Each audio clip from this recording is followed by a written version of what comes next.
मुंबई महानगरपालिकेत 84 जागा मिळवलेल्या शिवसेनेकडून सत्ता स्थापनेसाठी आता आकड्यांच्या जुळवाजुळवीला सुरुवात झाली आहे। त्याचाच भाग म्हणून शिवसेनेतून बंडखोरी करून निवडून आलेल्या स्नेहल मोरे यांनी पुन्हा शिवसेनेत प्रवेश केलाय।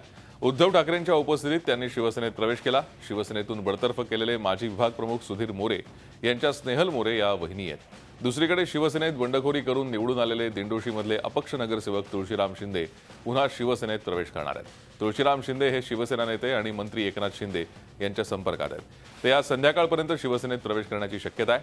काल रात्री एकनाथ शिंदे हे तुळशीराम शिंदे यांना घेऊन मातोश्रीवर गेले होते।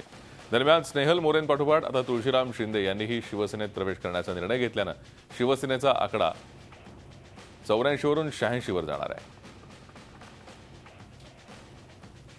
निवडणुकीची पातळी तोडून आमच्यावरती आरोप केले, परंतु इथल्या जनतेने ते नाकारले आणि त्यांनी दाखवून दिलं की सुधीर मोरे हा इथला एक सामान्य कार्यकर्ता आहे जो लोकांच्या सदैव उपयोगी पडतो। मी मूळचा हाडामासाचा शिवसैनिक आहे, त्याच्यामुळे निवडणूक काही लोकांच्या चुकीच्या माहितीमुळे मला तिकीट नाकारली गेली होती, परंतु माझा निश्चय पहिला होता जरी कुठच्याही परिस्थितीत निवडणूक जिंकल्यानंतर हा शिवसेनेतच जाणार, इतर कुठचाही विचार मनात येत नव्हता।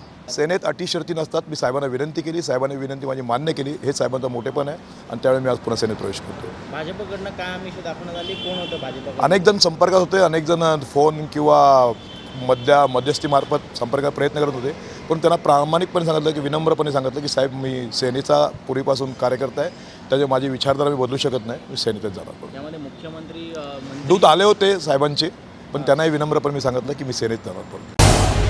झी 24 तास रहा एक पाऊल पुढे।